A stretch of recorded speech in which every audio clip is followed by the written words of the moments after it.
Hey everybody, Eric Dorward here with the Spartan Rocketry Club for a unexpected part four, which I thought would be finishing the rocket, but it occurs to me that while I was doing this, there are a few things that we should probably do before we actually get to the finishing step. One is, so I finished gluing on the fins. One thing that's important to do when you're building one like this is to check the alignment before you actually let the glue completely dry. For some instructions, unfortunately, not this one, there is a page that has like a silhouette. Oops, that's upside down. That has a silhouette of what the fins ought to look like properly attached. The best this one has is this little thing here showing you, hey, they ought to be at 90-degree angles. Well, that's not super useful. We know they ought to be at 90-degree angles, but what's a 90-degree angle look like? Well, there are a variety of ways you could do this. Part of the important thing is to make sure that the fins themselves are 180 degrees across from each other. And you can do that by grabbing your rocket and using a ruler like this. A ruler is a straight line, right? It's 180 degrees. So if the fins just lay flat against the ruler like so, now the launch lug is going to get in the way for this one, they should be at 180 degrees. Another thing you can do is say the corner of this paper.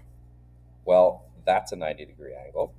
So we could move down the corner and we could kind of line the fins one at a time up and check to see that the corner actually makes a 90-degree angle. I have a mat at home, a cutting mat, that has angles drawn on it, which personally I like. But in this case, what I did was I essentially did the corner thing. I did it on the corner of a desk, which I'd love to show you, but I can't actually film the corner. And I basically just laid the rocket on the corner of the desk and rotated it through the four different angles to make sure that the fins were essentially at 90-degree angles for each. So they're in good shape. Other things I need to do. So I mentioned the launch lug. Well, we might as well put that on. There's the launch lug line. The launch lugs, I generally don't put a whole lot of, you don't need to worry about them as much because there's not anywhere near as much force on them. So a bit of glue. That's not very straight. I generally don't bother doing the two layers, but I am going to spread this out because I did make a bit of a mess there where I kind of forgot what I was doing and it globbed on a little bit. So that's good. Then make sure that you're lining it up with the mark that you've made. So that goes right here. You want it lined up with the end, and then you want to make sure that the line is going through the middle, both at the bottom of the launch lug and the top, so that it is straight. You can also do this, and again, can't show you because it's off camera. You can eyeball, you can look like down the business end of the rocket, and you should see that the launch lug is presenting a circle to you. If you can see straight through it, it's probably on straight. If you're looking at it and you see part of the edge, then you've got a problem and it's not on straight. Essentially, think of it like this. If it's on straight, you should be able to see the whole way through, right, like that. But if it's crooked, you'll be occluded. This, by the way, is one of the whistle fins, dried and ready to attach. This is another thing we need to do. We'll get to that in a minute because I'll let the glue set for this for the time being. Another thing we need to do according to the instructions are these are the whistles. And the whistles themselves they don't really fit in here quite right. They're way too sloppy, right? They're not, it's not the same diameter. So what we need to do is we need to take one of these yellow rings and put it over the fin. And when that's done, they will fit because the yellow tube fits perfectly flush in there. These actually fit quite nicely. They're pretty snug, but we actually want to glue them in place. The instructions say what we want to do is we want to put them 1/4 of an inch from the edge of the whistle. Well, I can measure that once and then just kind of eyeball it from there. So 1/4 of an inch, and I'm not going to be able to draw the line because it's red plastic, is about that far. So it's about here to my thumb. I'm going to put this on and just see what that looks like. And I can check against this as well. So yeah, it actually, the fin is tapered a little bit, and any farther than this makes it hard to push on. So I'm just going to leave this assembled. It's not glued. I'm going to use that as a reference when I build the other ones. Now, the instructions call for this stuff. Um, yeah, I'm not in love with plastic cement, and if I can avoid using it, I do. If you are building it and you are not 18, this is what you're going to use, at least with me. Yeah, probably helps to have it this way.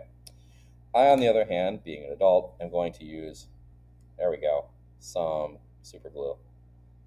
This is easier for me to work with, but you can glue your fingers together in a fairly permanent fashion, and you only get one crack at this. So, uh, yeah, probably not for general audiences, but I'm going to use it because it sticks better. The plastic cement doesn't really, it's okay for gluing plastic to plastic, but not for other, this is paper to plastic. So, in any event, I'm going to put a little bit of it. You can see I've got a lot of growth here. A thin little layer around the tube. Get this and push it on. That's about as far as that's going to go, and that is starting to get super sticky already. I'm going to try to mop up as much as I can here. I am not going to push it any farther because I don't think it's going to go any farther.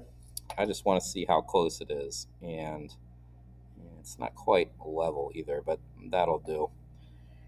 Let's see if I can push it down a little more. That's fine. They don't need to be perfect because all this is going to do is just go in here and give it the glue some purchase. We don't need plastic cement for this, just to give it something to grab onto. So I'll do the rest of those off camera. You certainly don't need to watch. That is tricky work with crazy glue, so this might actually be a better tool. It just won't hold as well. Last but not least, actually there are two other things. One is, so this is basically, the lower fins for this are essentially done, but we do want to put fillets on them. And I'm not sure that's something we've actually done before. Basically, I like to have, first of all, a small nozzle rather than the wood glue nozzle that usually comes with one of these things. This is like a school glue nozzle that I've harvested from elsewhere. This works pretty well. Get yourself ready to go with the glue and just squeeze it in.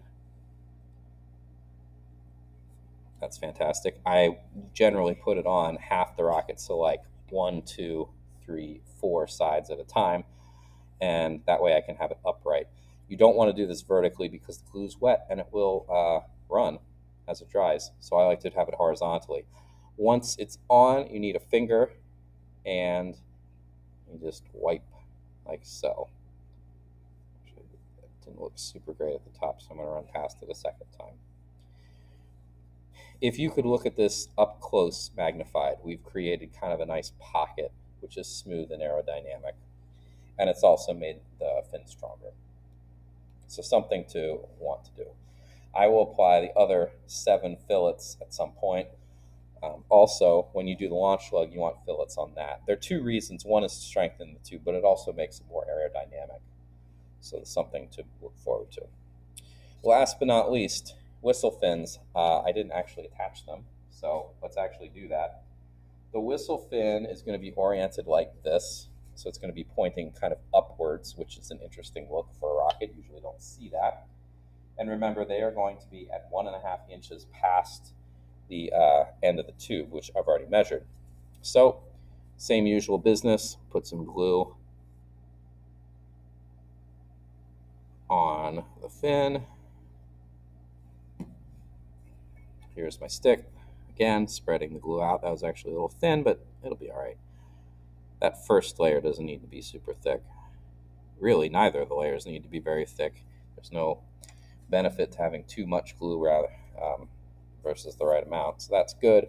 Remember, we're going to let that dry a little bit, get a little tacky before we put a second layer on. This is basically the same process as the lower fins.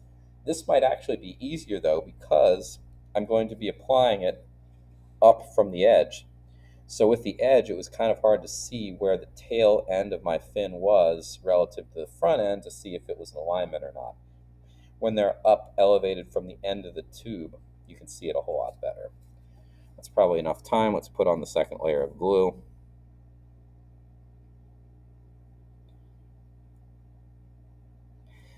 I'm actually going to roll this over one so I don't potentially mess with my launch lug. I don't think that's terribly likely, but we wouldn't want that since that's still wet. My glue is pretty thin. pretty uniform, but I'm going to spread it out again just for good measure. Okay. And attach. Flip this. Here's my line. And remember, I want it pointing forwards rather than backwards. Adjust this again. I'm going to get the edge of my fin right down on that line and then kind of roll it forward as best as I can so that it's right in the middle of the line. Now the tube makes this awfully hard for you to see, so I'll try to roll it like this. At least this end you can see, yep, the fin is squarely right in the middle. This end, yeah, it's also kind of hard to see, but I can adjust it. It looks pretty good. Maybe a little tiny bit off the middle, but that's not bad, just a little bit of a tap. And then I'm going to clean up my glue. This is kind of like a proto fillet when you smooth this out, but obviously the glue isn't uniform. Like in here, there's not any, so it'll require an actual fillet in a bit. So that's attached, just looking down the business end of it. See, like this, we want it kind of dead in the middle, so we're going to have to align these as well. These should actually be easier to align. Looks like it's a little bit off kilter. And you can use the spacing of the two existing fins. Let's try it. Yeah, that's kind of hard to do. Anyway, you can use the existing fins to tell you how accurate you are. It should be right in the middle. You shouldn't have a whole lot of trouble because, like I said, these are stubby fins, so they're not going to be leaning too far, one would think. But you do want to make sure that it's pretty accurate. And again, we're going to check the alignment of all four of the whistle fins once they're all on. All right, so that takes care of at least showing the fillets, showing the launch lug. The whistle fins are in process, and the whistles are at least somewhat assembled at this point, ready to go. Remember, I got to do the rest of these. That takes care of the pre-painting assembly. There are a few things to do afterwards. After painting, I'm going to put the whistles in. Remember, they go inside the tube like this. So that'll be good, kind of like that, the whole way, of course. I'm not going to put it the whole way. And the shock cord needs to be done, but I only do that after painting it because I don't like to have it wobbling around inside the body tube while I'm painting. So that's pretty much it. Off to the paint shop, I guess, for me after the glue dries. I will see you for the finishing step, which should be the last one. See you then.